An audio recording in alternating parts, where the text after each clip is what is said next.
Gomathi Priya versus Lakshmi பிரியாவா? எல்லாரோட வீட்லயும் ஒரு ஆளா என்னை கொண்டு போய் சேர்த்திருக்கு. யாருனாலும் மீனா, பூக்காரி, என் ப்ரொஃபைல் பார்த்துட்டு எனக்கு நிறைய பேர் வந்து சொல்லியிருக்காங்க. நான் அதை ரொம்ப பாசிட்டிவா தான் எடுத்திருக்கேன். உங்களுக்கு பெருசா ட்ரெஸ்ஸிங் சென்ஸ் இல்லை, நாலேஜ் இல்லை, ரொம்ப டிப்பிக்கலா தான் இருக்கீங்க. லைக் ஆஃப் சாரீஸா இருக்கு, இல்லைன்னா சுடிதாஸா இருக்கு. முடிஞ்ச வரைக்கும் நானே சம்பாதிச்சு என் ஃபேமிலியை பார்த்துக்கணும். யார்கிட்டையும் ஃபினான்ஷியல் ஹெல்ப்போ இல்லை மற்ற சப்போர்ட்காகவோ நின்றக்கூடாது அப்படின்ற ஒரு தாட் இருக்கு.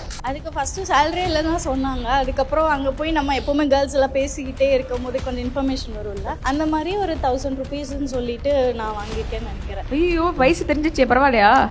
எல்லாரும் வயசாக தானுங்க செய்வோம்.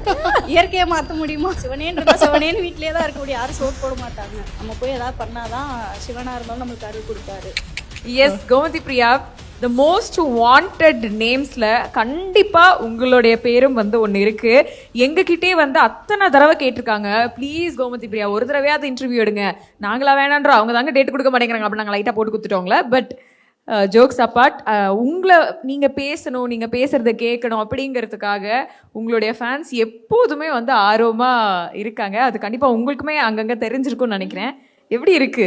ரொம்ப சந்தோஷமா இருக்கு. ஆக்சுவலி சிறகடிக்க ஆசை வந்து எல்லாரோட வீட்லேயும் ஒரு ஆளா என்னை கொண்டு போய் சேர்த்திருக்கு. யாருனாலும் மீனா, பூக்காரி, அவங்க வீட்டில் ஒரு ஆள் மாதிரி, என்ன விஜய் அப்படி பேசுகிறா, திட்ட மாட்டியா, ரோகிணி எப்போ மாட்டுவா, முத்து உன்னை நல்லா பார்த்துக்கிறாருல, இந்த மாதிரி கிடைக்கணும்னு சொல்லிட்டு, அண்ணாமலை அப்பா மாதிரி ஒரு மாமனார் எங்கள் வீட்டில் இருக்காரு, அதே மாதிரி பார்த்துக்கிறாருன்னு எங்கே போனாலும் சீரியல் ரிலேட்டடாக அவ்வளோ ஒரு காம்ப்ளிமெண்ட்ஸ், அவ்வளோ ஒரு பாசமாக